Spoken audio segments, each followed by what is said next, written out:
Welcome to Books for Success. Today, we're delving into the wisdom within The Art of Seduction by Robert Greene.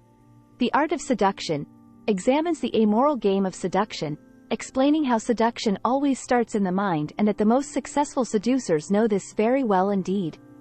It explains strategies for inciting interest, disorientating the target of seduction, stirring desire and kindling emotions.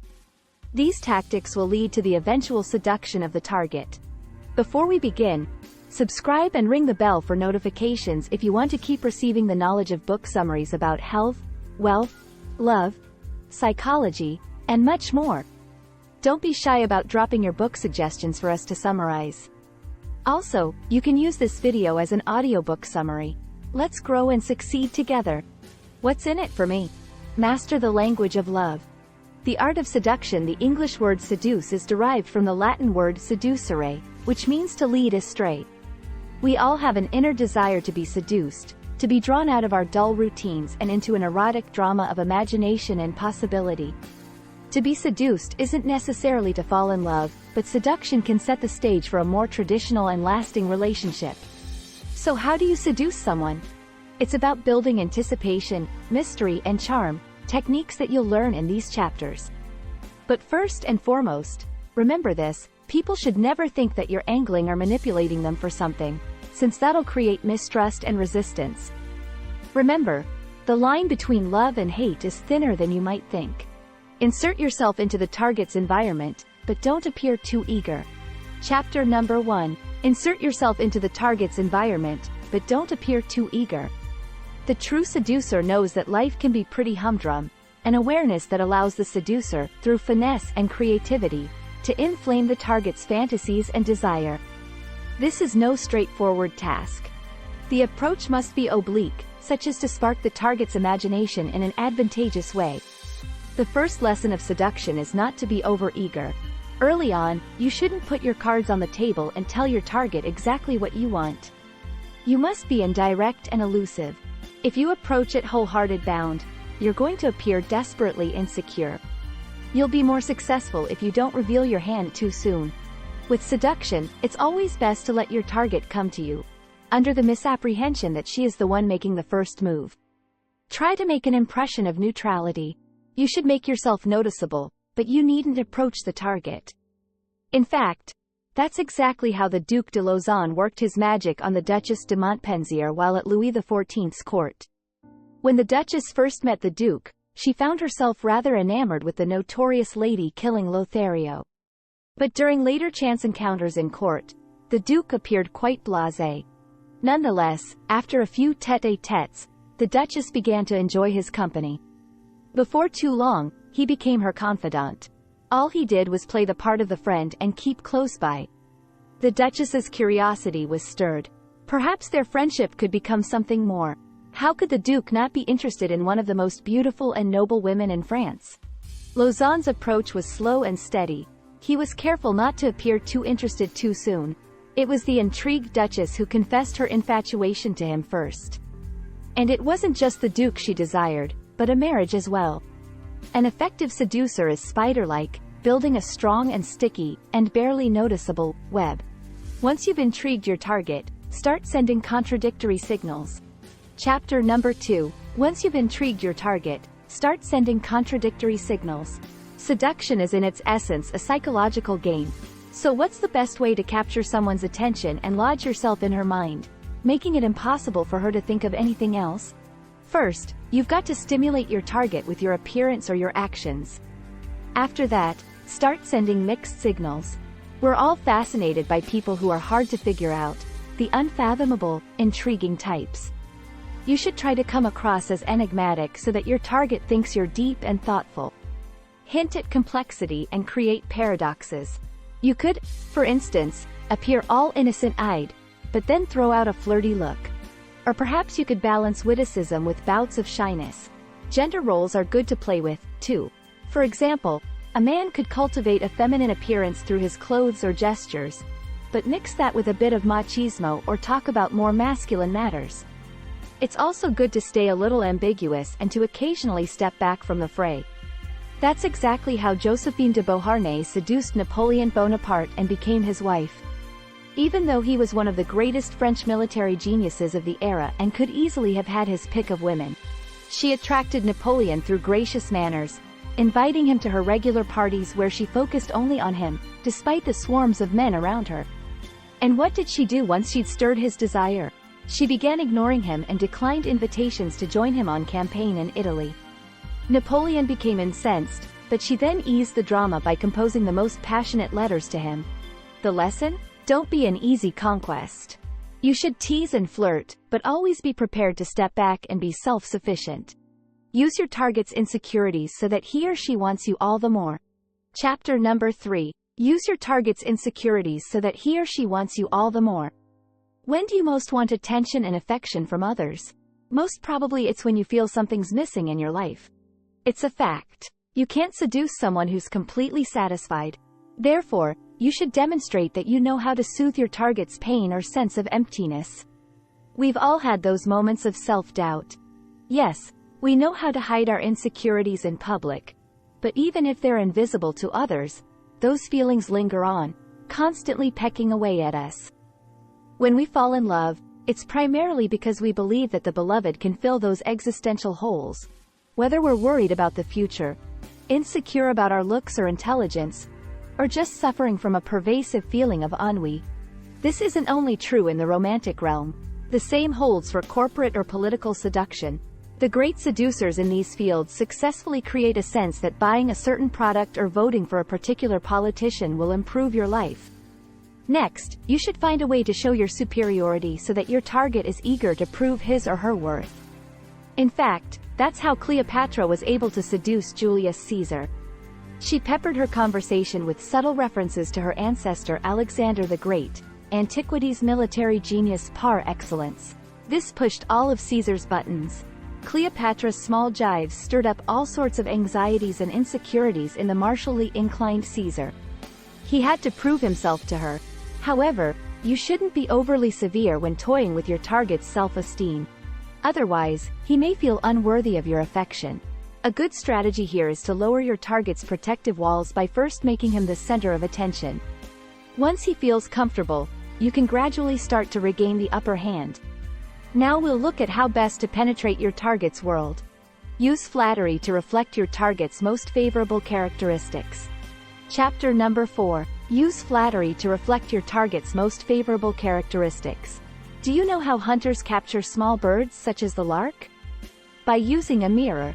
When the lark sees itself, it becomes spellbound by its own mating dance.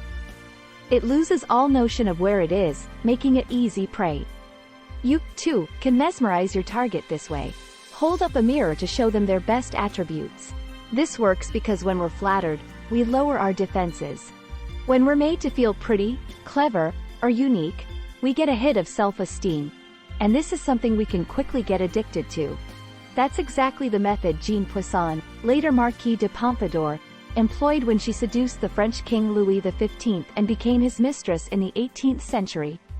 Louis XV, ever in the shadow of his predecessor, the flamboyant Sun King Louis XIV, had retreated to a life of gambling and hunting. But Poisson made him believe in himself. He should be a respected and wise man, and overcome his reputation as a listless and lightweight king. She set about formulating architectural projects on which he could advise. She even built a theater where she would put on plays and so molded him into an arts buff. She unearthed those deeper qualities within him, and before long he was extremely taken with her. To achieve a similar effect, you can also echo your target's disposition, personality, and penchants. We're drawn to people whose temperament is similar to ours. Deep down, we're all narcissists, and we find fascinating the people who share our beliefs, tastes, and experiences. Switch it up now and then, and pay attention to the little things.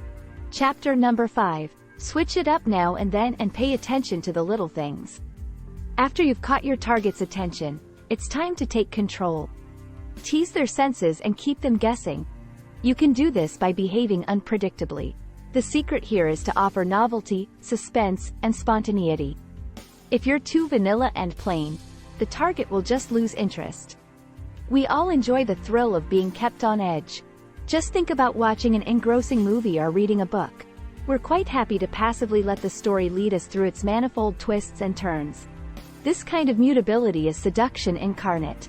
There are many ways to keep your target on tenterhooks. All it takes is a bit of creativity. Try to see it as a fun challenge. Perhaps you could take your target to new and exciting places. Maybe you can change your style up a bit or give unexpected presents. The best surprises are those that reveal your rich personality. People tend to make snap judgments about others right after meeting, and since the first impression they make isn't always the most natural, it's important to counteract these judgments. A little variation keeps things fresh. It's fine if you're shy and reserved at first. You can always reveal a bolder or more adventurous side later.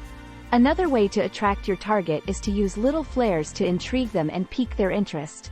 Show off a little by using glamorous touches in your personal appearance. A touch of peacocking never goes amiss. Perhaps you could catch their eye with clothing, jewelry, fragrance, or the atmosphere conjured by the decor of your home. On that subject, that's how Jean Poisson liked to work. She'd welcome Louis XV to her warmly lit room and wear enticing perfumes. Each time her clothing would be different and there'd be little trinkets to entice the king. There'll come a moment for you to prove you're willing to go the extra mile. Chapter number 6. There'll come a moment for you to prove you're willing to go the extra mile.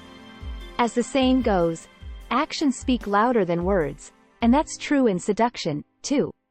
When the time comes, it's important to show you're a virtuous person, someone who can act selflessly. This will eliminate any doubts your target may have about you, and they'll begin to truly trust you. That's what attracted Napoleon's sister Pauline Bonaparte to Jules de Conneville. Notorious for her many affairs, she'd never stayed with anyone longer than a few weeks. But it was through selflessness that the dentist Conneville managed to inspire her devotion. Not long after they met, Pauline was struck down with a terrible case of toothache. Conneville offered to pull it out, but she just couldn't face the pain. He tried to comfort her and clarify just how simple the procedure was. Pauline was having none of it. She wanted a demonstration. Without thinking twice, Conneville ran to his dentist and demanded that the specialist remove one of his perfectly healthy teeth. This selfless act won Pauline's heart. But of course, you needn't go quite that far to prove your own worth. Keep an eye out for opportunities, and if one doesn't present itself, don't hesitate to concoct something. There will be a moment when your target will be in need, perhaps requiring help solving a problem or a little favor. Don't overlook these breaks. And when you do seize one, go beyond the call of duty. Your virtuousness will be appreciated. Be sure that your effort doesn't go unnoticed. But if you do need to draw attention to it, be subtle when you bring it up.